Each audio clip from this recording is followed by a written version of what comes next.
The objective of the labor inspection is to further strengthen the implementation of the visitorial and enforcement powers under the Labor Code as renumbered towards securing a higher level of compliance with labor laws and standards and ensuring continuity and sustainability of compliance at workplaces.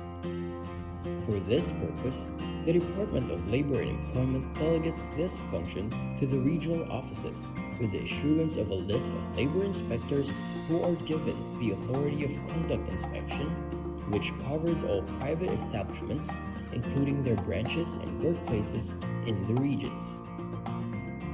The regional offices enforce labor laws and social legislation through the conduct of labor inspection, occupational safety and health investigation, and technical and advisory visit. Special inspections may be conducted as may be deemed necessary. With the provision for mobile devices and gadgets, the DOLE developed an inspection management information system. An important feature of the system is data capture and transmittal from the field in real time, as an electronic checklist is filled up through the use of mobile devices and gadgets. Data are instantly available for viewing and processing to generate reports, statistics, and summons, including real-time monitoring of decent work indicators based on the country's decent work profile.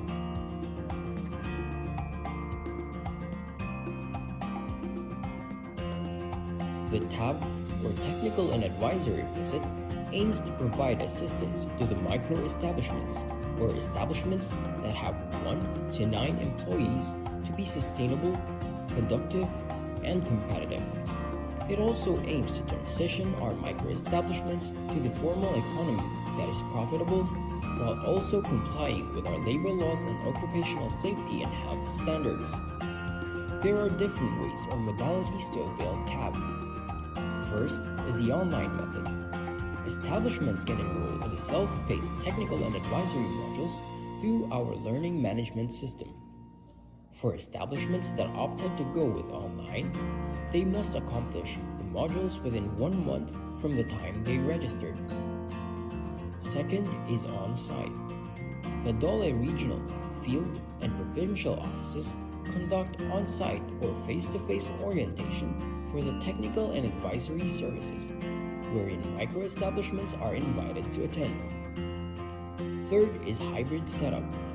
Establishments can enroll in on-site sessions and attend virtual meetings or webinars using various online platforms like MS Teams, Viber, Skype, Zoom, or Google Meet.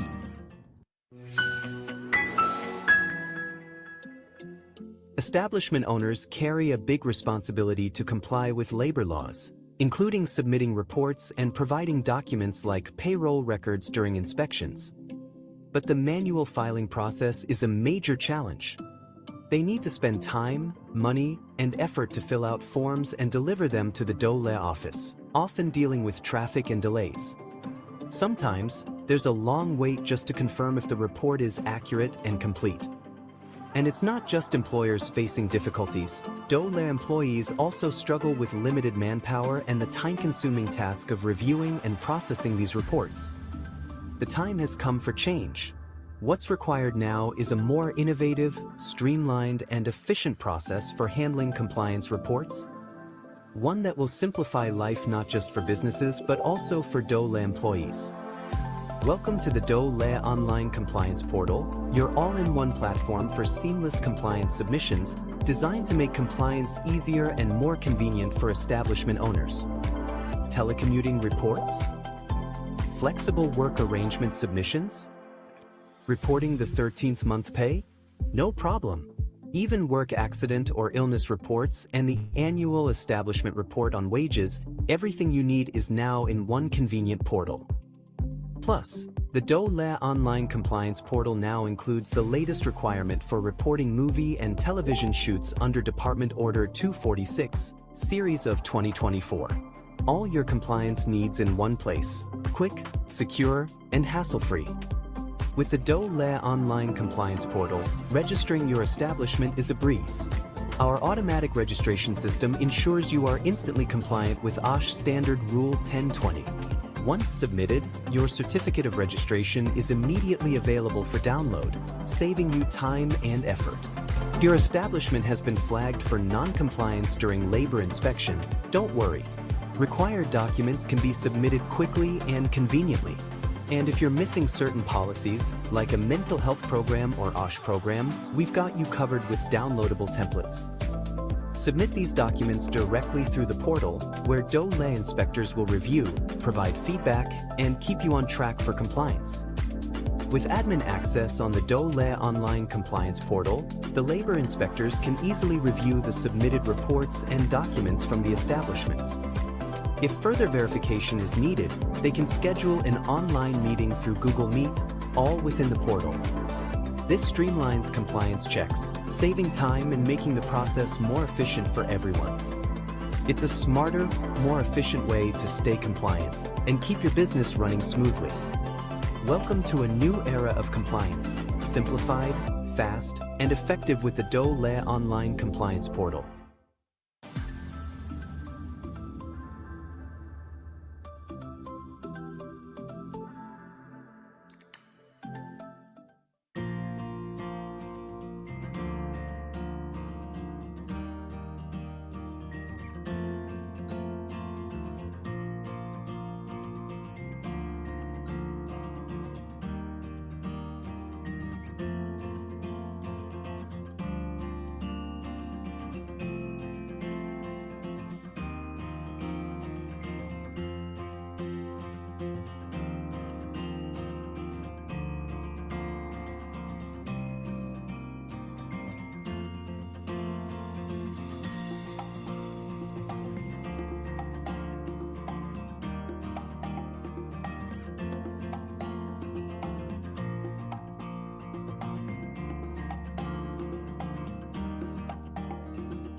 Isang magandang hapon po sa ating viewers sa Luzon, Visayas at Mindanao. Welcome po sa isa na namang makapuluhang episode ng Webinar Wednesdays, handog ng Department of Labor and Employment hosted by the Bureau of Working Conditions. I am Drowan Vargas and I will be your host for today's webinar. Sa ating episode 39 today, we'll be tackling about DOLE's Construction Safety and Health Program o ang tinatawag na CSHP. Before we begin our webinar, let us start with a prayer. Aming mapagmahal na Diyos, lumalapit po kami sa inyo ngayon na may pusong puno ng pasasalamat para sa pagkakataong magtipon-tipon sa webinar na ito. Nagpapasalamat kami sa biyaya ng teknolohiya na nagbibigay daan upang kami ay makapag-ugnayan, makapag-aral at lumago kahit na magkakalayo kami. Naway gabayan ninyo po ang bawat tagapagsalita at kalahok upang kami ay makapagbahagi ng mga kaalaman ng makabuluhan at nagbibigay inspirasyon. Tulungan ninyo kaming makinig ng bukas ang isipan at puso, handang matuto mula sa bawat isa. Bigyan ninyo po kami ng kaliwanagan sa kaisipan at kahusayan sa pagpapahayag upang maging makahulugan at may positibong epekto ang aming talakayan.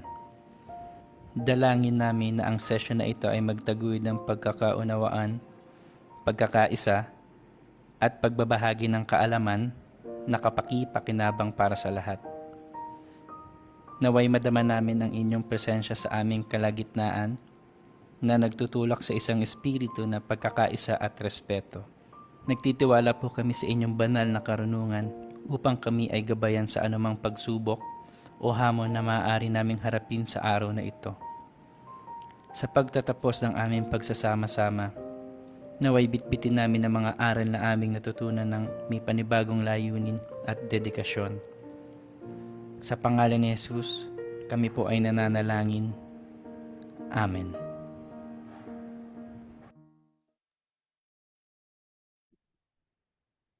Good afternoon once again and hello po sa ating Facebook Live participants.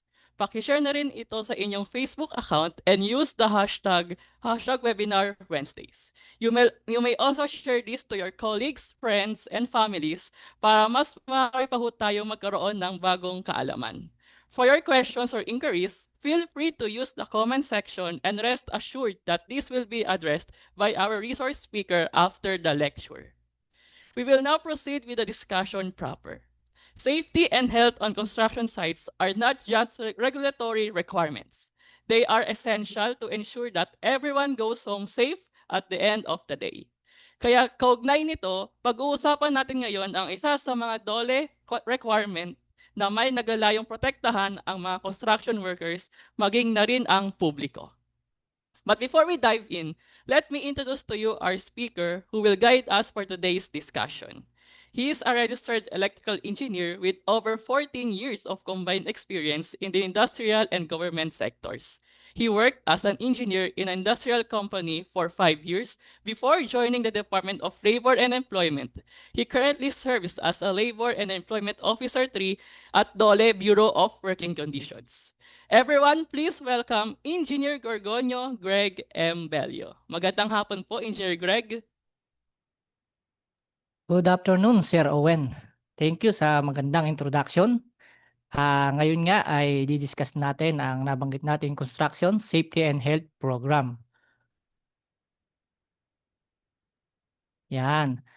Alam ko maraming pumapasok sa isipan ng lahat na ano ba yung Construction Safety and Health Program. Maraming nagtatanong tuwing pupunta sa opisina, pagkagaling nila sa munisipyo, Sir, meron po ba kayong certification na hinahanap po lagi para kukuha ng building permit? Tinatanong po namin, ano po ba yung certification na yon? Doon po nagmumula sa isip namin na yung hinahanap nilang certification ay yung Construction Safety and Health Program. Ngayon po ay tatalakayin natin to upang mabigyan linaw kayo at mabigyan ng dagdag kalaman para sa ating Construction Safety and Health Program. Ito nga pala ay para sa Occupational Safety and Health Standard sa construction industry. Pang-construction industry po itong topic natin nito. Pero sa mga ibang gawain, maaari din po itong kapulutan ng aral pagdating sa safety. Ito po ang ating layunin para sa Construction Safety and Health Program para maliwanagan tayo sa ating mga issuance, mga guidelines at para sa enforcement ng Occupational Safety and Health Standard sa construction industry. Dito po malalaman natin ang elements ng CHHP, lalong-lalo na ang importance nito sa ating mga paggawa sa ating construction. Dito rin maliliwanagan tayo kung ano yung process flow kapag nag-a-apply tayo ng Construction Safety and Health Program na yun yung hinahanap bago mag-apply ng building permit. At meron din po tayong monitoring after po ng ating pagsasubmit ng ating mga construction na na-receive galing sa ating field office at provincial office. Ito po ay monitor ng DOLE at kung sakali po, pwede po itong umabot sa inspection. Yan, ito po yung mga guiding policies and issuance po natin. Meron po tayong PD 442. Enacted po siya noong 1974. Ito po yung tinatawag nating labor code para po maprotektahan ang ating mga workers, ang ating mga manggagawa, lalong-lalo na sa hazard na ibinibigay sa construction industry. Isa po ito sa high risk, ito yung construction industry. Ito po rin nagpo-promote tayo ng employment and human resources development at para po ma-ensure natin ang industrial peace. Kasama din po dito yung Occupational Safety and Health Standard. Kung makikita po ninyo, tuwing may pa-training po na makikita live man na o face-to-face, lagi pong nababanggit yung ating Occupational Safety and Health Standard. At ito po yung ating sinusunod para mapanatili natin ang safety sa lugar pagawaan. Kayun nga po, nandito ang ating Article 128, yung visitorial and enforcement power ng ating secretary na kahit anong umang oras ay pwede mag-visit ang kanyang representative o kanyang regional director doon sa lugar pagawaan. Nandyan din po ang ating Article 168, Safety and Health Standard. At meron din po tayong Article 171, Administration of Safety and Health Laws. Sa Administration and Safety and Health Laws, nandiyan po yung paggagawa natin ng department order. Naglalabas po tayo ng mga labor advisory para mas mapanatili po natin at maging safe ang ating mga lugar pagawaan, lalong-lalo na ang ating construction industry. Ngayon po, kung alam ko pamilyar po ang ating lahat na nagkaroon tayo ng Republic Act number 11058, an act strengthening compliance with occupational safety and health standard and providing the penalties for violation thereof. Ito po ay na-issue noong December 6, 2018. Meron din po tayong Department Order 252 Series of 2025. Ito po yung nag-revise ating Department Order 198. Kung matatandaan po rin, Revised Implementing Rules and Regulation of Republic Act number 11058 entitled An Act Strengthening Compliance with Occupational Safety and Health Standards and Providing Penalties for Violation thereof. Ito po ay napirmahan noong April 28, 2025 at na-publish naman noong May 1, 2025 at nag-effective po siya noong May 16, 2025. Ngayon po, ito yung department order natin na sinusunod at gumagabay para sa ating occupational safety and health. Meron din po tayong mga key pictures ng ating revised IRR. Nandito po yung occupational safety and health requirements. Based na po siya sa economic industry and establishment size. Meron na po tayo na different dyan sa iba't ibang sektor. Nakalagay po dyan. Na-address po din yan sa ating yung mga OSGAP for emerging work and employment arrangement. At lalong-lalo na po na-recognize ang equivalencies ng ating mga OSH personnel, trainings, and report. Nandyan din po yung ating graduated penalties and determination for willful violation. Tatandaan po natin na ang ating pagdetermine ng ating hierarchy ay based sa ating risk and maybe based po sa ating risk assessment. Yun po yung ating tinatawag na hierarchy, hazard identification, risk assessment, and control. Meron po tayong Department Order 253 Series of 2025. Ito po yung ating guidelines for standard design and specification for temporary accommodation and welfare facilities for construction workers. Ayan po, kasabay po siyang napirmahan ng ating Department Order 252, April 28 din po. Sabay din po na-publish at sabay din po ang kanilang effectivity. Kaya po, dumako naman po tayo sa kanyang key pictures and for the guidelines. Ito pong ating standard temporary accommodation and welfare facilities ay para sa ating welfare amenities, para din po sa ating structural, environmental, and safety regulations. At nandito rin po yung mga grievance machinery. Kasama po yan sa ating department order at yung kanyang monitoring. Yan. Meron po tayong iba't ibang DOLE initiative para mas mapadali ang pag-apply o pagsasumite ng ating CHHP. Naglabas po ang DOLE, ang aming department, ng Administrative Order 91 Series of 2021 at meron po siyang kalakip na Labor Advisory number 6 Series of 2023. Ito po yung ating impormasyon sa client na nagsasabi na ang pagproseso o pagsusumite, ang pagsasubmit ng ating construction safety application ay doon na sa ating field office o provincial office.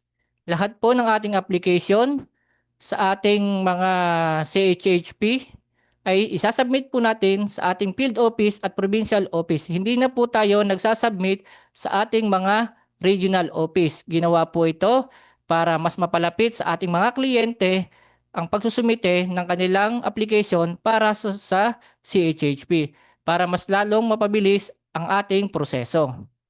Ngayon po, meron po rin tayong mga interagency issuances na MOA between DOLE and DPWH at yan po ay napirmahan noong October 7, 2024. Nagkaroon po tayo ng collaborative partnership anchored on the needs to promote and ensure the operations and undertaking in the construction industry including infrastructure project and public works. Kung inyong mapapansin yung mga application natin ng DPWH project, hindi na po siya nire-receive ng aming mga field office at provincial office. Lahat po, sila na po yung mag-evaluate at mag-approve, magre-receive ng evaluated na CHHP program na ang may hawak po ay ang DPWH. Pag-uulit lang po, lahat po ng DPWH project lang po yan. Sa kanila po yan, isasubmit. Ngayon po, meron din kaming interagency issuances. Meron kaming Joint Administrative Order number 01 series of 2022. Yan po ay formulated, implemented, establish strong linkages, coordination, and collaborative with DPWH, DTI, DOLE, DILG, and DOTR. Yan po ay ginawa upang mapagtibay na at masigurado ang kaligtasan ng ating manggagawa lalong-lalo na sa construction industry sa pagsasubmit ng ating Construction Safety and Health Program na mapatupad ito sa bawat ahensya ng gobyerno. Covers the commitment, agreement, and responsibilities of collaborating agencies in the promotion of safety and health of workers in the construction industry. Yun na nga po. Kaya ang ating, kung mapapansin nyo, ang ating DILG, mga building official, lagi nilang hinihingi yung certification na galing sa DOLE. At yun nga po yung ating Construction Safety and Health Program para makasigurado po sila na may susundan ang ating mga construction worker kung paano ang tamang gawin kapag sila ay nasa construction site na. Ngayon po, bigyan ko po kayong kaunting impormasyon pagdating sa construction industry, yung mga application namin na na-receive. Kung mapapansin po ninyo, from year 20 to 24, pataas po ng pataas ang nagpapagawa o nare-receive namin na Construction Safety and Health Program. Bagamat meron pa rin binabalik o yung tinatawag na disapprove, ngayon ay return, hindi naman po ibig sabihin pag siya ay disapprove, hindi na po natin siyang pwedeng tanggapin. Once po na makomply niya yung mga ating requirements, minimum requirements, siya po ay ipoproseso uli at para siya ay ma-approve o ma-receive ng aming tanggapan. Ngayon po, yung makita niyo yung DPWH project, medyo may kalakihan din po at yun nga po, ang nagpoproseso na nito ngayon ay ang DPWH. Kaya malaking tulong po ito sa departamento na mabawasan at mas mapabilis pa po yung aming proseso pagdating sa iba't ibang proyekto na private o residential man yan o other government agency. Ngayon po, mas maintindihan pa natin ang features ng ating Construction Safety and Health Program. Dahil ang Construction Safety and Health Program, ito po ay set details rules to govern company policies, processes, and practices in all economic activities to conform with occupational safety and health standard, including personnel responsible and penalties for any violation thereof. Yan nga po. Meron tayo dyan, nakalagay po dyan sa ating Construction Safety and Health Program, yung ating Safety Operating Procedure. At ito po ay nakapaloob din sa ating Occupational Safety and Health Standard kung ano yung mga dapat sundin, kagaya po ng mga clearances, kailangan po natin sundin, ano po yung maximum height, maximum level, maximum depth. Lahat pong iyan ay nakapaloob sa ating Construction Safety and Health Program na ginagawa. At ang basihan po natin doon sa paggawa ng ating Construction Safety and Health Program, ayan pong ating Occupational Safety and Health Standard. Yan nga po yung tinatawag nating OSH program, particular po sa ating construction, yung CHHP, yan po ay dapat madalas nire-review at updated po. Kung meron mang pagbabago sa operation, sa inyong ginagawa o production process, accidents, or government issuance, kailangan po ma-update yung ating Construction Safety and Health Program. Hindi po once na isinabmit lang natin yan sa ating provincial office, ay hindi na po natin babaguhin yan. Kailangan po mag-update po tayo, lalong-lalo na po, halimbawa may nangyaring aksidente, huwag mangyayari, ay yun nga po, kailangan natin bigyan ng solusyon para hindi na yon maulit muli.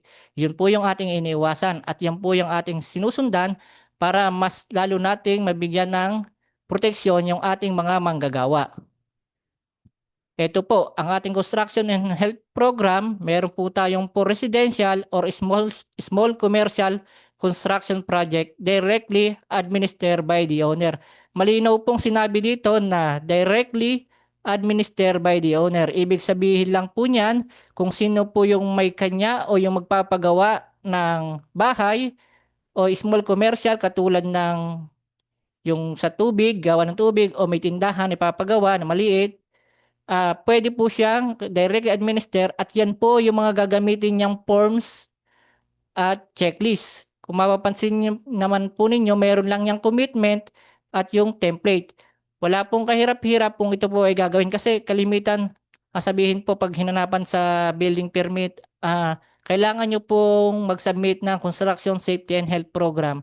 Medyo hindi po familiar si owner, kaya medyo natataranta. Ngayon po, ito po ang paglilinaw natin. Ito pong ang gagamit po nating checklist at yan po rin yung ating gagamitin na template at yan din po yung ating gagamitin na application form. Lahat pong yan ay downloadable po sa DOLE website at yan po ay madali lang pilapan at isasubmit po natin sa ating provincial office.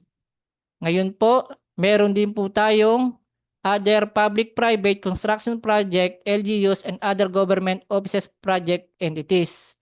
Kasama rin din po dyan yung ating residential project engaging the services of the construction firm. Unahin ko lang po itong dalawang ito. Halos magkatulad lang po ito ng kanilang application form at template at po ng checklist. Kasi po, ito po yung ating minomonitor o kinakategory natin sa ating mga application para mas detail po natin na malaman kung sino-sino po ba ang nag-submit ng mga Construction Safety and Health Program. Kasi yun nga po, pagdating sa Construction Safety and Health Program, hindi naman tayo tumitigil lang na okay na basta may submission siya ng Construction Safety and Health Program. Kasi compliant na sa documents. Hindi lang po ganun ang departamento. Gusto po natin na mas mapatupad yung safety, mapanatili yung kaligtasan ng ating manggagawa. Kasi kaligtasan ng manggagawa ay may malaking impact din po yan sa ating mga project owner o sa mga namumuhunan. Yun nga po, kapag walang nangyaring aksidente, continuous po yung project, mas mabilis pong matatapos at kumbaga mas mabilis, mas malaki yung magiging income, walang delay. Yan po yung mga ginagamit natin na template. Lahat po yan ay downloadable sa ating website. Mamaya po yung linalaman po ng ating checklist ay isahin natin para mas mapadali yung kanilang pag-a-apply at hindi na kailangan ng tulong ng iba. Yung sinasabi nila na kailangan nila magbayad, ang proseso po ng ating Construction Safety and Health Program o pagsusumite o pag-a-apply sa ating mga field office at provincial office, yan po ay libre. Ngayon po, kung mapapansin nyo po yung ating DPWH project ay naka-highlight na, naka-red font. Kasi po, yun nga kagaya na nabanggit ko kanina, naglabas ang department, ang DPWH ng DO241 na ang lahat po ng proseso ng DPWH project ay dadaan po sa kanila rin po yung approval. Sa kanila rin po yung receiving. Ang tanong po natin, paano malalaman ni DOLE kung sa kanila na ang proseso ng pag-receive ng application ng Construction Safety and Health Program? Regular naman po na ang kanilang ahensya ay nagsusumite sa amin ng mga listahan kung sila ay yung mga listahan ng mga na-approve po na project. Yan. Lahat po ng sinumite nila, kagaya na nabanggit ko kanina, na Construction Safety and Health Program is sinubmit at ni-receive ng aming provincial at field offices, yan po ay free of charge. Kung meron man pong tatangka o nag-aalok na may charge, pakisabihan po yung kanilang mga director o sa amin po para mas ma-inform po at para mas mapalaganap po natin at malaman ng lahat na ang ating pong Construction Safety and Health Program ay libre po na ipinoproseso ng Department of Labor. Ngayon po, dumako naman po tayo sa mga requirements o nilalaman ng ating Construction Safety and Health Program. Siyempre, unang-una kung nilalaman yan kung sino yung nag-prepare ng Construction Safety and Health Program. Naandyan kung sino yung project description niya. Kung mapapansin niyo po, nakalagay dyan yung specific name of project. Malaki po yung tulong sa amin, pangailangan, lalo na yung location niya. Kasi kung mapapansin niyo ngayon sa nangyayari ngayon, meron po kami kinokonduct na monitoring. Meron pong project classification. Nakalagay din po yung project owner kasi para malaman namin kung sino po mismo yung may kanya at yung sino yung main contractor. Siyempre, yung basihan po namin kapag may monitoring o inspection, nandyan po yung estimated start of execution at project at kasama rin po yung mga workers. Kasi alam naman po natin pagdating sa construction industry, mas mabilis po yung pacing. Pag una, mas maraming tao, nandiyan yung maraming workers, hanggang sa paunti ng paunti, hanggang sa matapos yung kanilang project. Yung estimated duration, yan po yung basehan natin, gaano katagal siya, para at least mabisit po siya ng aming mga labor inspector. Scope of works to be undertaken. Yan nga po, kailangan nakapaloob lahat ng gagawin. Kasi nandiyan nakasalalay yung kaligtasan ng ating mga manggagawa. Kung wala siyang scope of work o yung mga safety operating procedure, medyo hindi po tayo kampante at hindi po natin inaalaw na i-receive yung mga ganang construction safety and health program kasi hindi tayo makakasigurado na ang lugar pagawa sa construction industry niya na kanilang pinagtatrabahuhan ay hindi safe. Nandiyan po yung company safety policy. Nandiyan po yung written company letterhead must be duly signed po, highest company official. Siyempre, bakit po natin inilalagay? Para at least kung ano po yung nakalagay sa ating construction safety and health program ay alam po natin na susundin ng lahat. Yung composition po ng ating Safety and Health Committee, per project po ang ating construction safety must be specified proposed structure membership, Safety and Health Committee. Yan po. Chairman, yung project manager, yung secretary po, yung Joint Safety and Health Officer, member po, yung Construction Safety and Health Officer, nandyan din po yung ating safety representatives, per subcontractor, kung may mga subcontractor po, yung health personnel, yung health personnel po natin, nandyan yung doctors, nurses, at yung workers representative. Lagi po natin ilalagay po yung mga pangalan sa ating Construction Safety and Health Committee para at least once na mag-visit ang ating mga inspektor galing sa departamento, ay yan po ay madaling malalaman kung sino po yung mga in charge, lalong-lalo na sa ating safety. Yan. Nandiyan po yung ating mga names ng safety and health personnel na kailangan sa ating workplaces. Kung mapapansin nyo po, sa ating Department Order 252, nandiyan po yung mga equivalent na kailangan na ating health personnel o OSH personnel. Nandiyan po yung first aider, kailangan pong may safety officer. Nandiyan din po yung ating nurse, physicians, at dentist. Pagdating po sa nurse, physician at dentist, yan po ay nandun po sa ating department order na titingnan po natin kung kano kadami po yung mga empleyado na nakapaloob doon sa kanilang construction site. At meron din po tayong mga specific duties and responsibilities of the designated safety officer and consultant. Kailangan pong malinaw na nakalagay doon sa ating construction safety and health program kung ano po ba ang mga responsibilidad nila. Yung magtitingin lang po ba? Kumbaga, mag-iimbestiga lang? Titingnan lang yung empleyado para sitahin? Dapat po specific po yan na nakalagay doon sa inyong program. Specific provision on the following, if applicable lang po, kasi hindi naman lahat po ay kailangan nandun yan sa construction safety and health program. Kung hindi naman kailangan, pwede namang ialisin. Kagaya po na nakalagay sa template natin, yun po ay malinaw na yun po ay template. Pag template, ito po ay pattern na pwede nating sundin. Kung meron naman kayong ibang submission o style sa pagsasubmit ng CHHP, pwede po natin gawin yun. Basta po lahat po ng provision na dapat gawin doon sa construction site ay kailangan natin ilagay doon sa ating Construction Safety and Health Program.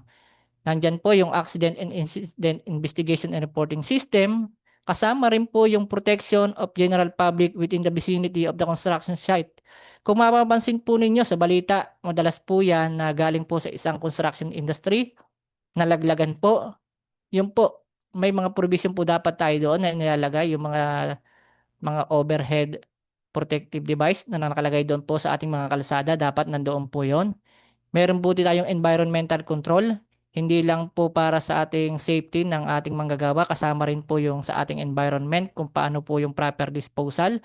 Kasama din po dyan yung ating guarding of hazardous machinery, kagaya po ng ating mga heavy equipment, yung mga equipment na ginagamit doon sa ating construction site, guarding of personal protective equipment, isa po yan sa pinakamahalaga na laging ginagamit doon sa ating mga manggagawa na nakapalagay pa nga doon sa entrance bago pumasok, kailangan meron na tayong personal protective equipment na minimum requirements.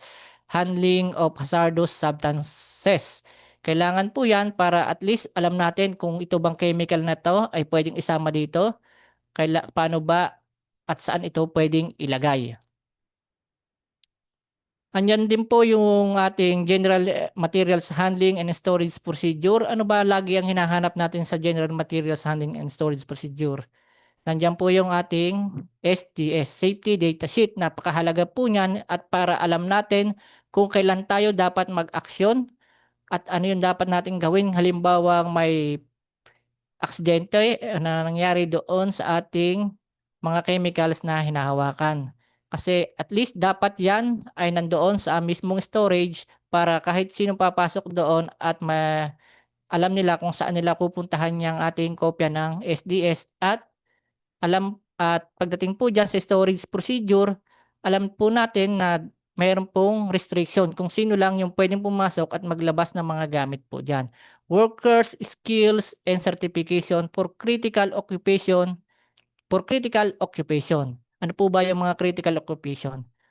Kagaya po ng pag-ooperate po ng mga heavy equipment, yan po ay may certification galing sa TESDA, sa ating heavy equipment. Pagdating naman po sa mga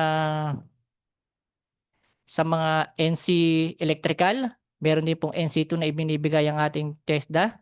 At pagdating po naman sa provision for transportation and facilities for workers in case of emergency, dapat po tayo may naka-standby na provision of transportation para in case na ano po pong mangyari at hindi makaya ng first aid lang, madali po natin siyang madadala sa pinakamalapit na hospital o clinic. Temporary fire protection facilities and equipment. Yan, dapat po medyo mas marami tayong kaalaman pagdating sa fire kasi alam naman natin na napakalaking problema natin pag fire ang na ating sakuna na pumunta sa ating workstation. Kasi sabi nga nila mas mabuti pa ang manakawan kaysa masunugan. Temporary fire protection gaya po ng ating mga fire extinguisher. At yun naman po ay sinisigurado ng ating Bureau of Fire Protection na bago mabigyan kayo ng permit o clearance sa paggagawa ng construction, pagko-construct ay may karapatang permit kayo na pinasa sa kanila. First aid and healthcare medicines, equipment and facilities. Yan po. Pagdating sa first aid, dapat madali po yung access natin. May listahan po tayo ng ating mga first aid na kailangan natin i-prepare o isama o ilagay sa ating first aid kit. Nandoon po sa ating Department Order 252. Malinaw po doon kung ano-ano po yung ating dapat nilalaman ng ating first aid kit. Ngayon naman po, workers welfare facilities. Kumbaga, tingnan nyo po, naka-highlight po siya kasi yun nga, meron tayong lumabas na guidelines po dyan, yung ating Department Order 253. Guidelines for standard design and specification for temporary accommodation and welfare facilities for construction workers. Kung mapansin po natin, hindi lang po yung mismong sa construction site yung binigyan natin ng halaga. Pati po yung mga workers na nandoon sa ating temporary accommodation, binigyan po natin ng karapatan o binigyan po natin ng karagdagang proteksyon o kapakinabangan para sa kanila para mas mapaganda at masigurado natin na magagawa nila ang kanilang trabaho at makapagpahinga para sa kinabukasan ng kanilang gagawin na trabaho.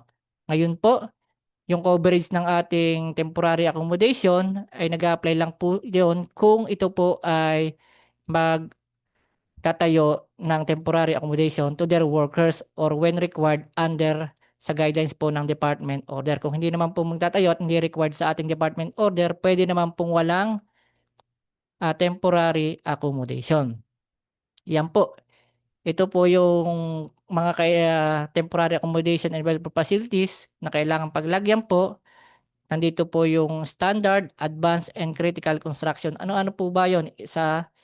Na pwedeng tayuan dapat tayuan ng ating temporary accommodation and welfare facilities. Kung siya po ay remote or isolated areas, masyadong malayo doon sa construction site, kagaya po ng mga tower na tinatayo, medyo nasa bundok na, far from urban center, at the same time po yan, where suitable temporary accommodation is limited. Kaunti lang po yung mga accommodation nandun sa area.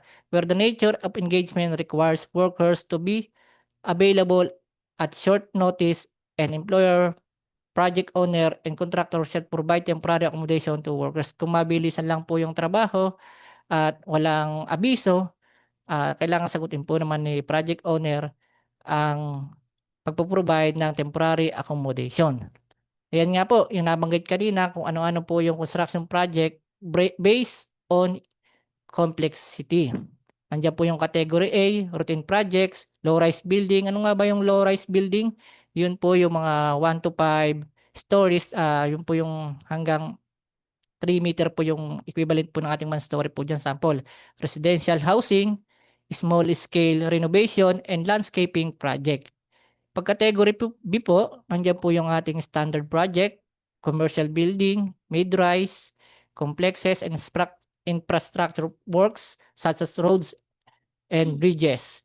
Yung pong ating commercial building, yung mid-rise, yung po yung mga 6 to 15 stories building po. Pagdating naman po sa category C, nandiyan po yung ating advanced project, yung high-rise building, yung po yung mga 16 and up na building, industrial facilities, and large-scale engineering project. Pagdating naman po sa category D, critical project, kagaya po ng ating mga oil and gas fields, power plant, yung pong mga offshore construction natin, land reclamation, demolition, tunnels, electrical infrastructure project, telecommunication, project dams, and urban development. Yun nga po, kaya kailangan nila ng temporary accommodation sa mga nabanggit na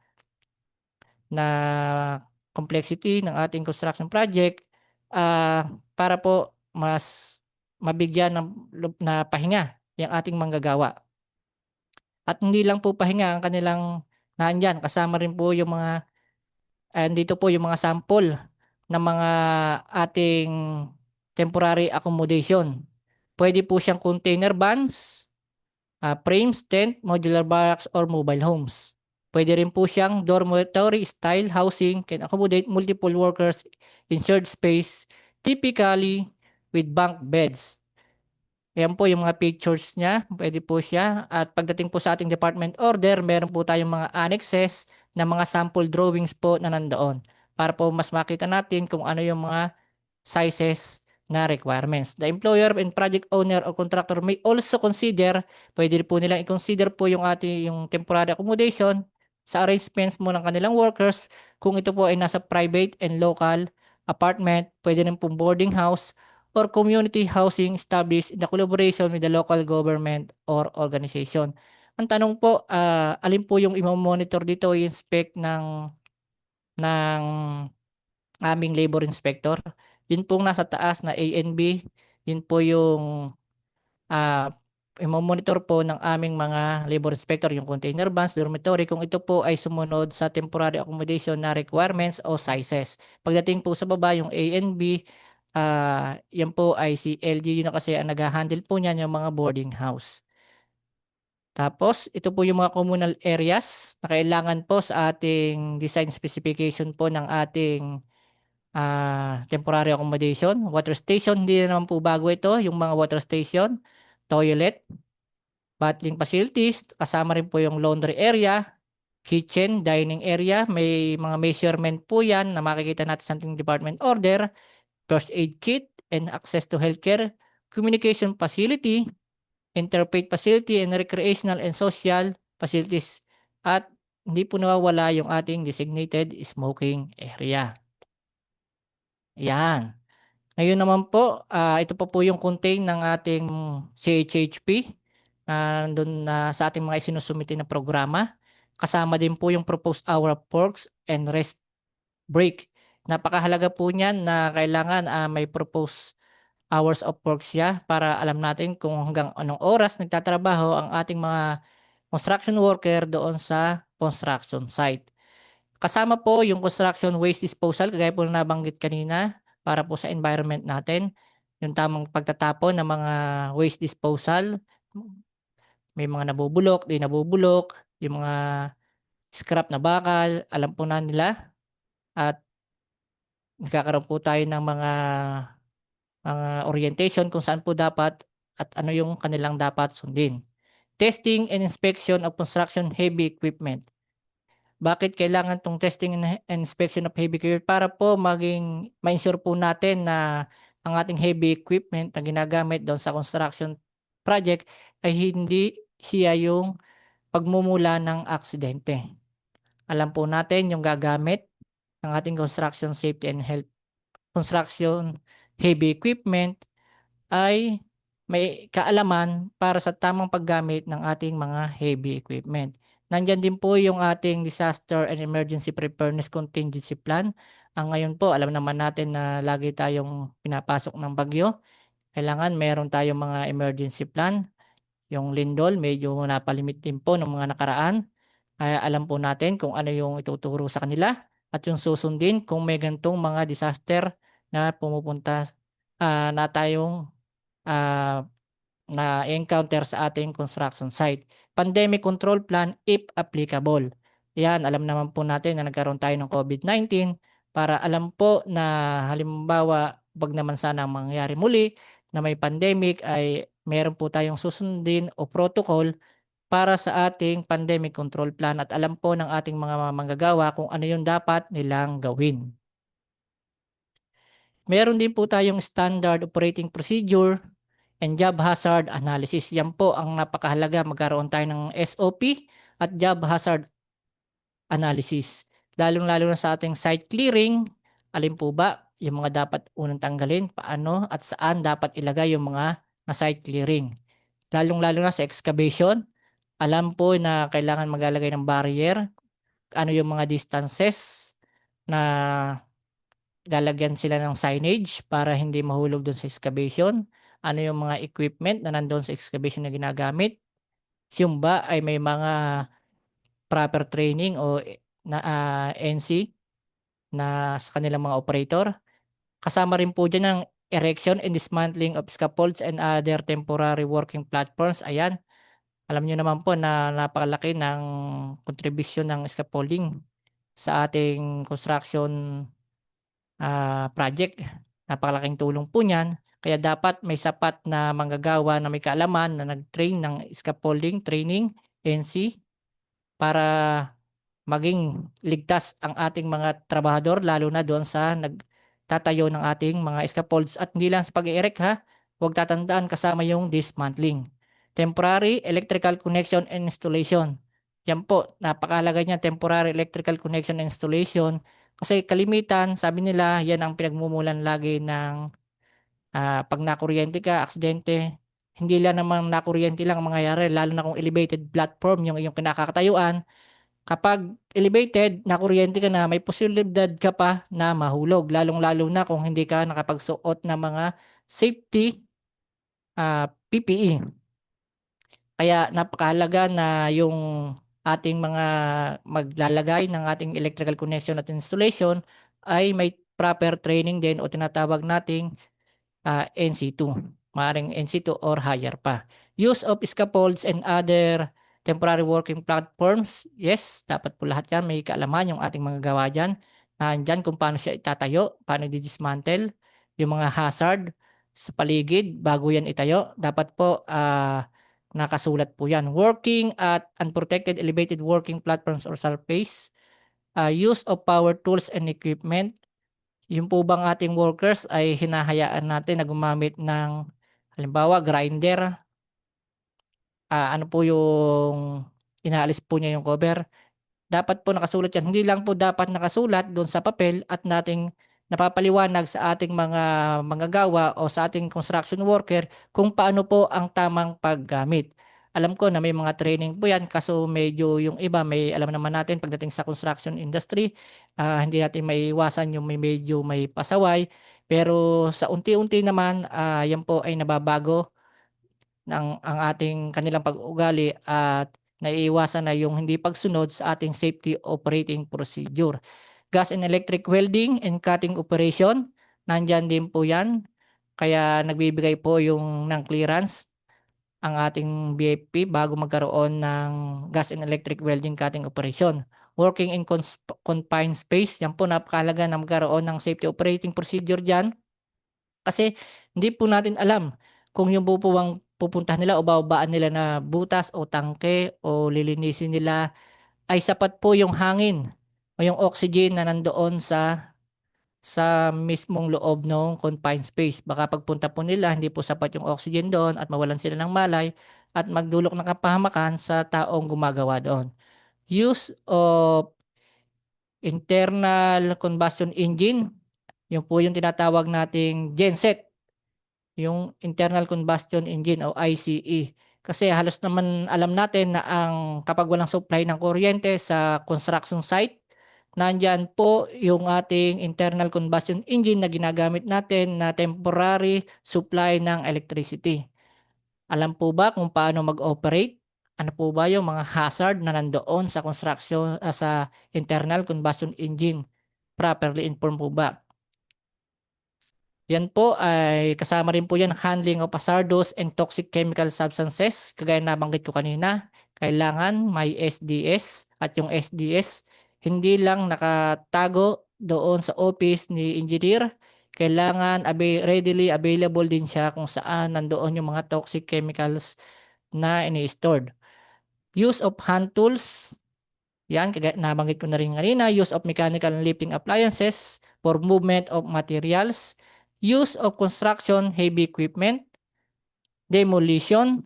Lahat pong yan ay kailangan may safety operating procedure at job hazard analysis. Installation, use and dismantling of hoist and elevators. Lalong-lalo na yan, mga lifting equipment, medyo masyadong malaki po yung risk niya pagdating po sa ating construction worker.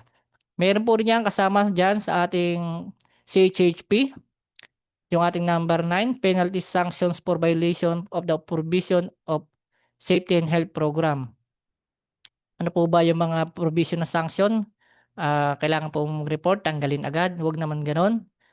Kailangan meron tayong pag nagkaroon ng problema, kailangan muna nating lutasin o bigyan ng sanction ng karapatang parusa lang. At hayaan nating matuto yung ating magawa, bigyan natin ng mga lecture, orientation, kasi baka pagdating sa lugar pagawaan, alam naman natin na yun nga, hindi lang naman yan ng kanilang iniisip, maaaring may problema, kailangan natin makita yung mga bagay na yon kasama yun sa ating OS program.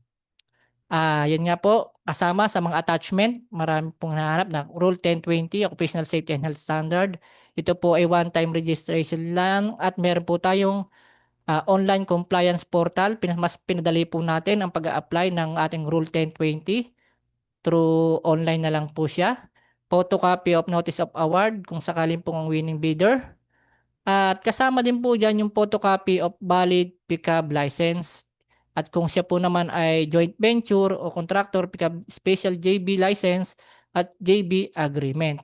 Kasama po rin sa mga attachment na hinahanap kapag ikaw ay nagsumite ng Construction Safety and Health Program ay ang ating cost training of designated safety officer o consultant.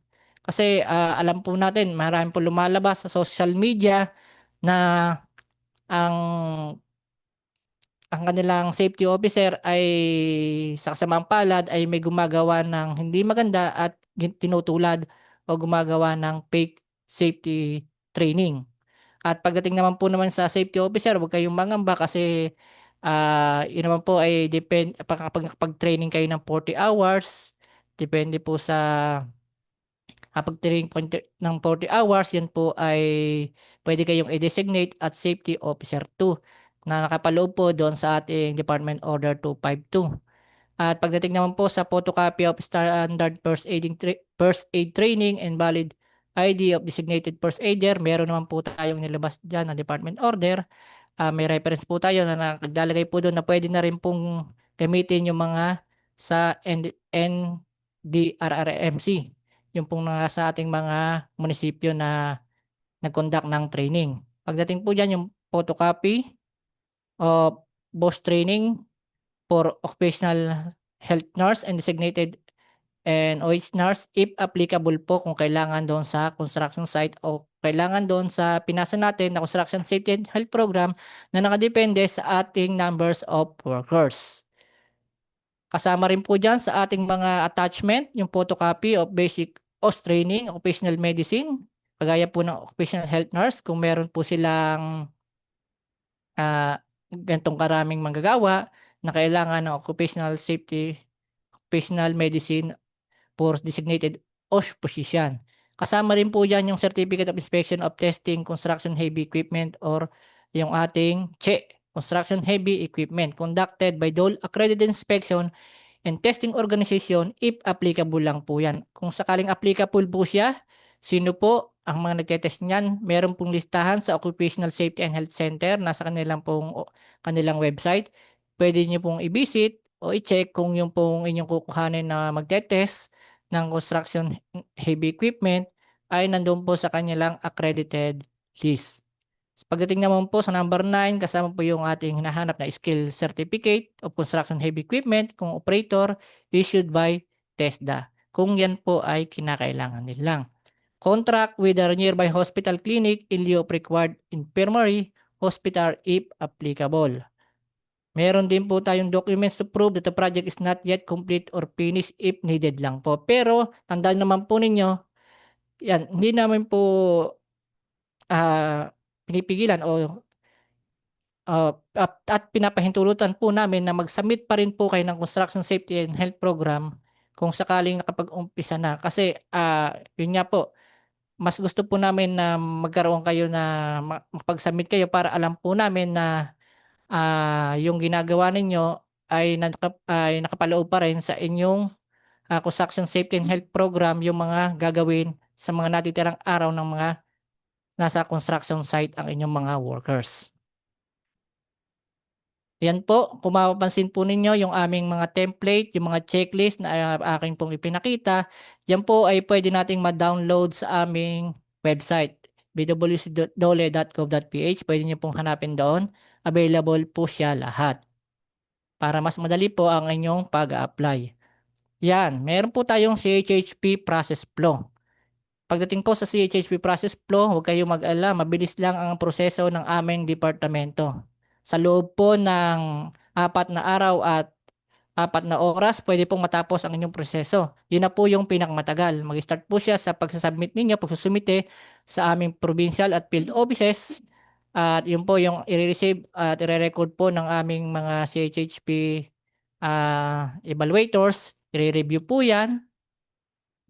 Pagka-review po niya, doon po natin malalaman kung ang inyong isinumite na application for Construction Safety and Health Program ay kumpleto ba o hindi. Kung hindi po siya kumpleto, ibabalik po yan sa inyo at pag ibinalik po yan sa inyo, kalakip po noon kung ano yung mga kulang sa inyong mga isinumite na application.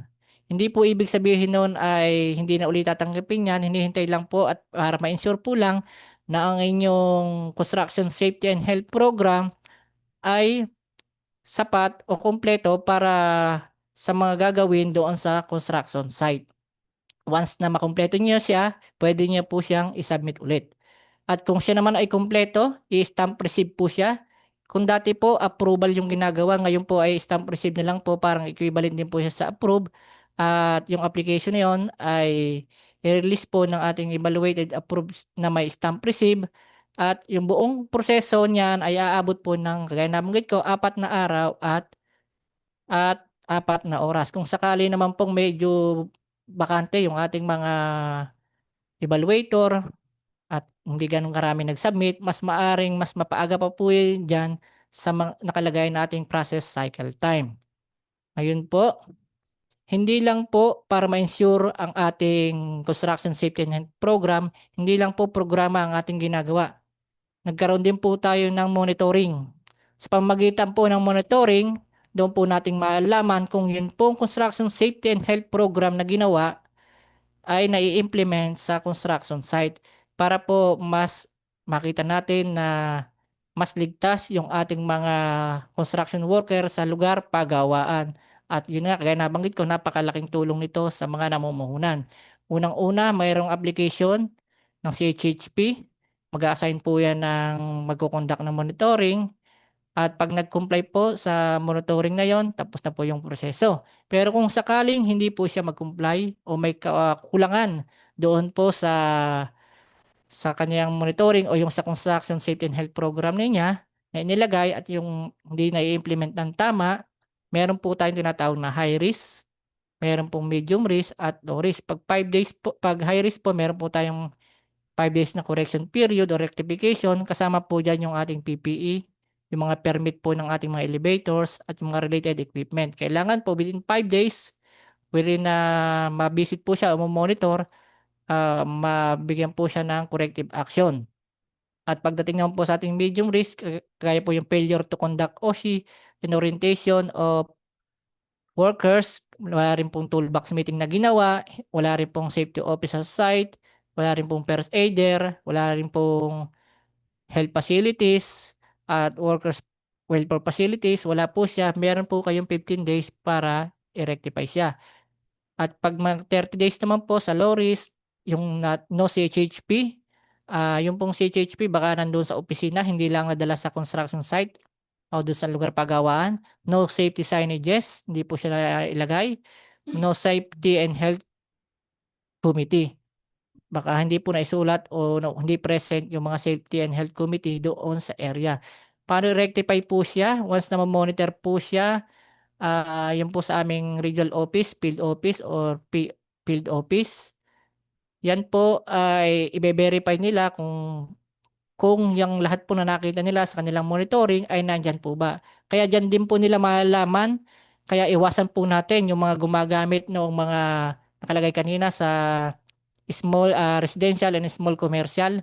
Ang ginagamit po ay directly administered by the owner.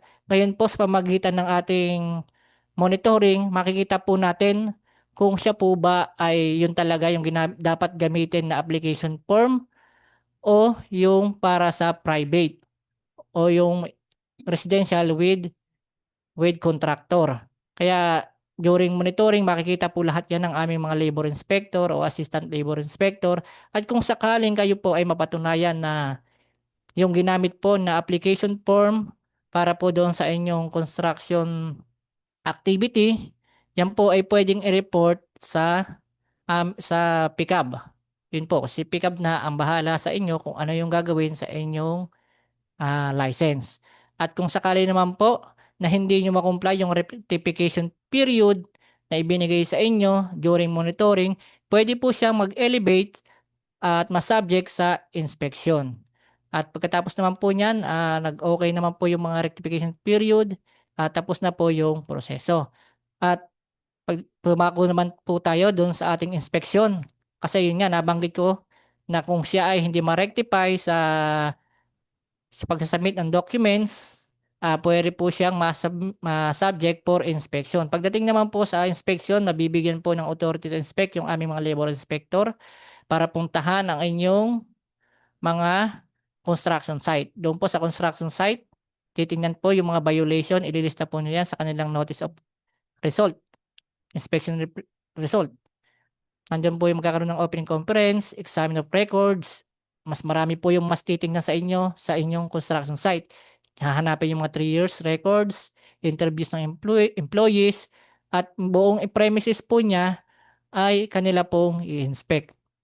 Magko-conduct po siya ng inspection sa buong area, kaya mas marami yung hahanapin, mas detailed kumpara doon sa ating monitoring. Pagkatapos po ng kanilang inspection, papasok naman po dyan yung pagbibigay sa inyo ng notice of inspection result. Magkakaroon po kayo ng closing conference, contains po yung mga findings na nakita during inspection doon sa construction site, at yung representative to affix pong signatures niya doon sa NIR o Notice of Inspection Report, at kung may objection po, any reasons. At meron po kayong bibigyan po kayo ng 20 days para i-comply po yung mga nabanggit na violation doon sa Notice of Inspection Results. At kung failure or refusal to comply shall be deemed willful. At doon po sa deemed willful, nakapaloob po sa ating Department Order 252 ay may karampatang penalty. At Hanggang doon po yung ating correction period na 20 days. At pag-uulit ko lang po, ang pag-apply ng Construction Safety and Health Program, ito po ay libre.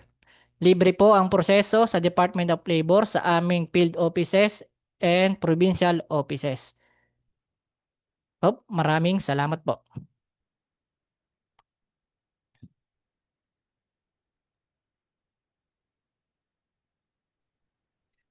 Thank you very much, Engineer Greg, for that very informative discussion. I'm sure na marami rin pong natutunan ang ating tagapanood, and kahit ako rin po ay maraming natutunan. Now it's time for some question and answer or Q&A. We are now going to start answering the questions submitted during today's presentation. But you can still submit your questions through the comment section, and Engineer Greg will be happy to share answers and advice. So po, for our first question po, bakit po kailangan pang ibalik ang dokumento kapag may kulang sa isinubmit na CSHP? Yes po, napakagandang katanungan yan. Bakit po kailangan ibalik ang mga dokumento kapag may kulang na isinubmit sa CHSP? Kailangan po siyang ibalik para po maibigay yung mga hinahanap po ng departamento upang matiyak ang kaligtasan ng ating manggagawa. At kaya po siya ibinabalik at hindi na po ikinikip po sa pinag-applyan ninyo para po maiwasan po natin na yung mga dokumento ay maipon doon at hindi natin masunod yung ating tinatawag na process cycle time. Ibinabalik po natin siya upang i-comply yung mga nakita na kakulangan, hindi at para sa susunod na proseso na pagsusumitin niya sa aming departamento o sa field office o aming provincial office ay kumpleto na po siya at yun po yung magiging basihan sa susunod na evaluation. Thank you po. Maraming salamat sa iyong kasagutan, Engineer Greg. Sa ating next question po, kapag po bang magpapagawa ako ng maliit na bahay na aabot sa 500K, kailangan ko pang kumuha ng CSHP? Yes po, kailangan pa natin kumuha ng CHHP. Yun nga po, kagaya ng mga nabanggit ko kanina, yung ating pong mga LGU, hinahanap po sa kanilang building permit bago kayo mag-apply yung certification na galing sa DOLE. At yung pong certification na yon ay yung pong tinatawag natin Construction Safety and Health Program. Wag po kayong mag-alala kung ang amount niya ay 500K or mas mataas pa. Kagaya nabanggit ko kanina, meron po tayong kategorya for residential or small commercial na kung directly administer po siya ng owner, mas pinasimple po natin yung pag-a-apply. Kahit kayo po na owner, kayang-kaya nyo siyang pilapan at isumite sa aming pinakamalapit na tanggapan sa inyong area kung saan ipapagawa yung inyong construction project. Thank you po. Yan. So for our next question po, kung ang DPWH project ay ang DPWH na ang nag-approve, paano malalaman ng DOLE na meron na silang dapat i-monitor na DPWH project? Yes, magandang katanungan po yan. Ang Department of Public Works and Highway po ay nagbibigay sa amin ng mga data kung ano po yung mga na-approve na nila. At once po na nakita na binigay na nila sa amin yon, doon po namin makikita kung ano-ano po yung mga project na kanilang na-approve at pwede naming i-subject sa monitoring. Thank you. Yan, maraming salamat sa inyong informative answer, Engineer. Sa ating susunod na question po, totoo po bang walang bayad ang pagproseso sa DOLE ng CSHP? Siguro magandang tanong to. Kagaya ng paulit-ulit kong sinabi, ang pagproseso po ng CHHP sa DOLE ay wala pong bayad. Siguro po may nag-aalok sa inyo. Alam ko po na may lumalabas na ganyan. May nagpapabayad sa, siguro po hindi sa DOLE yun. Pero yun nga po, kung meron man nag-alok sa inyo ng bayad, pwede nyo po siyang isumbong sa ating mga head ng ating provincial office o audit sa aming sa central office. Pero nililinaw ko po na ang pagproseso sa tanggapan ng DOLE ng CHHP program ay libre po yan. Thank you. Yan po, free of charge po ang pagproseso ng CSHP. Sa ating next question po, ano po ang pwedeng gawin kung sakaling na-monitor kami ng DOLE at wala yung kopya ng CSHP namin sa site? Yan. Meron yan kanina sa ating presentation, yung CHHP. Kung wala siya sa construction site, nandoon naman po, meron kayong rectification period na 30 days. At yun po ay kailangan yung isumite kung sino man po nag-monitor sa inyo na labor inspector o assistant labor inspector, at pakita ninyo na yung inyong construction safety and health program ay meron kayo na sa inyong construction site. Yan, Thank you. maraming salamat po, Engineer. Sa ating susunod na tanong po, tanong lang po, pwede po ba gamitin yung pickup kapag kukuha ng Rule 1020? Pwede po bang gamitin yung pickup kung kukuha ng Rule 1020? Meron po tayong requirements sa pagkuha po ng ating Rule 1020. Yung po yung mga business permit. Kung mapapansin nyo po, mas pinadali naman yung ating pagkuha na ng ating Rule 1020 doon po sa ating online compliance portal. Doon lang po kayo mag-access at nandun din po yung mga kailangan i-submit o isumite para makakuha kayo o mabigyan kayo ng ating Rule 1020. Yan, maraming salamat po, Engineer Greg. Next question po is, as attachment po sa CSHP application for approval sa heavy equipment po, is it required po ba na dapat may proof of ownership ang HE or notarized lease agreement from the supplier? Okay po, magandang katanungan yan. Nakapaloob lang po doon sa ating CHHP na ang lahat po ng heavy equipment po ay dapat merong testing. Nasa agreement nyo na po yan sa inyong kliyente o sa owner kung kayo po ba ay kailangan may proof of ownership o notarized lease of agreement. Ang mahalaga po, yung equipment na gagamitin doon sa construction site, yan po ay na-test po ng accredited construction heavy equipment.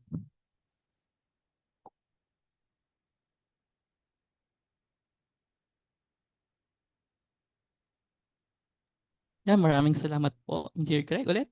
So sa next question po is, how do we know if the project needs a contract with nearest hospital or clinic? Is it the number of workers or contract amount?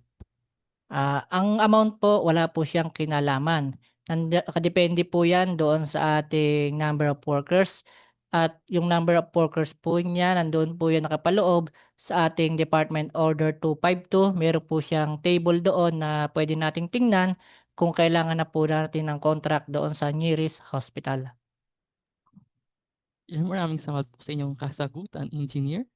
Sa ating next question po, kahit pending ang CSHP, pwede na ba mag-continue ang construction?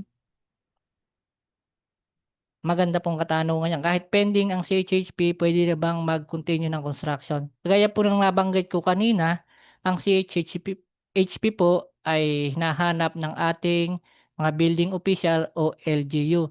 Kaya kung sakaling wala kayong CHHP, sa mag-apply kayo ng building permit, hahanapan po kayo niyan. Kaya kung wala kayong CHHP, kaya mauuna po muna ang pagkakaroon ng CHHP bago kayo magkaroon ng building permit at mabigyan kayo ng permit to construct ng ating mga local government unit.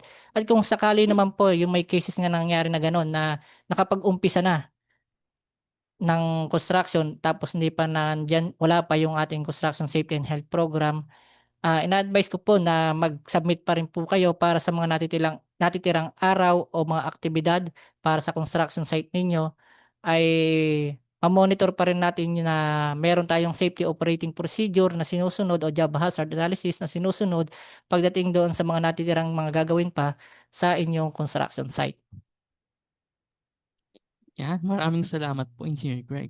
Sa ating next question po, kapag po ba DPWH project, magkakonduct din po ba ang DPWH ng safety monitoring and compliance? Or si DOLE lang po? Yan, magandang katanungan yan. Sa ngayon po, nag-train po kami ng mga DPWH project. Nasa kanila po yan, sa kanilang ahensya kung sila po ay magko-conduct ng DPWH Safety Monitoring and Compliance. Napakaganda po niyan kung yan po ay gagawin nila at malaking tulong po sa amin yan. Since kami naman po ay naging partner namin sila sa mga iba't ibang activities pagdating sa construction safety and health training at meron po silang mga sapat na kaalaman upang malaman o yung mga safety sa ating construction site, puwede po nila 'yang gawin depende po sa kanilang ahensya. Malaki pong tulong sa amin 'yan. Pero si DOLE, sure po na 'yan po ay ginagawa ng DOLE, yang monitoring and inspection. And maraming salamat po, Engineer.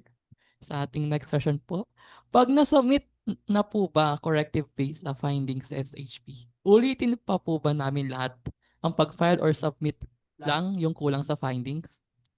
'Yan po yung kanina na kung may kulang po, lahat po ng dokumento ay ibinabalik sa inyo. Kaya once na 'yan po ay inyong i-submit ulit sa aming tanggapan sa field office o provincial office, kailangan po ay kasama pa rin po yung mga unang nai-submit. Hindi lang po namin kinikip yon kasi para hindi maiwan sa amin at yung process cycle time ay hindi magpatuloy. Kung mapansin niyo yung process cycle time natin kanina ay umaabot lang ng 4 na araw at 4 na oras. Thank you. Maraming salamat din po, Engineer. Next question po is, kapag po ba merong time extension ang DPWH projects, need din po ba magpa-approve ulit ng CSHP for extension ng program? Yes, napakaganda pong katanungan yan. Kailangan po na magkaroon ng o ma-inform si DPWH project sa extension ng kanilang program. Kasi kung makikita nyo, naka-indicate lang yung time duration doon sa mismong application form. Kaya once na yung effectivity ng CHHP, kailangan ma-inform si DPWH sa project na yon at para yung mga gagawin pa na sa construction site nila na activities ay may sapat na programa. Thank you po ulit, Engineer. Sa ating sunod na katanungan is, tanong lang, halimbawa, malaki ang company at may multiple projects, pwede ba na iisa lang ang CSHP at registration of establishment and other reportorial report? Malinaw po na nakalagay doon sa ating CHHP program ay per project po siya. Kaya kung may marami kang project, ang pag-a-apply po ng Construction Safety and Health Program ay per project. Kung sa halimbawa 10 siya ang project, kailangan 10 rin po yung kanyang application. Sige po. Maraming salamat po ulit, Engineer. So I think that's our final question for this session po. And again po, maraming salamat po, Engineer Greg, at maraming salamat din sa lahat ng nag-submit ng questions. Kung meron nun po kami hindi nasagot ngayon, rest assured po na ang aming social media team ay sasagutin ang inyong inquiries later. And syempre po, Engineer, before we end po, do you have any final reminders or advice na gusto niyo pong ibahagi sa ating viewers?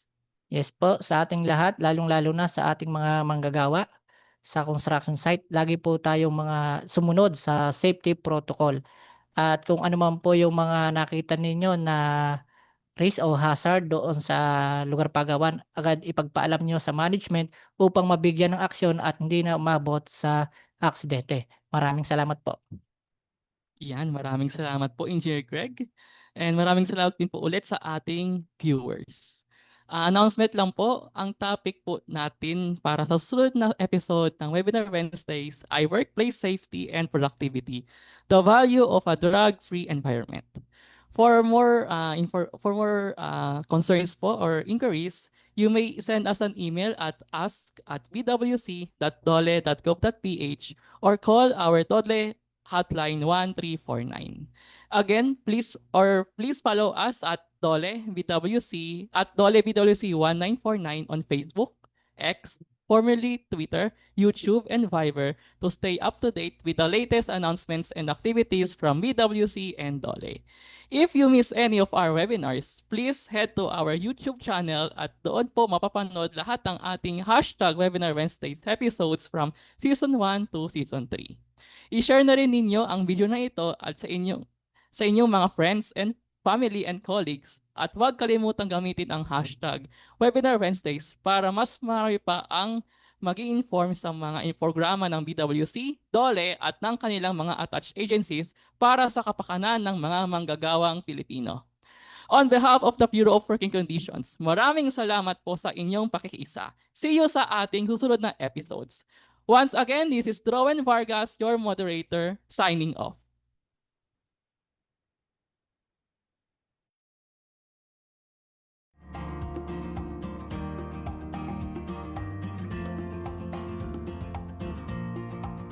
Para sa mga katanungan at karagdagang impormasyon, maaari po tayong tumawag sa DOLE Hotline 1349 o sumuni sa mga DOLE Regional Field Office na nakakasakop sa inyong lugar paggawa.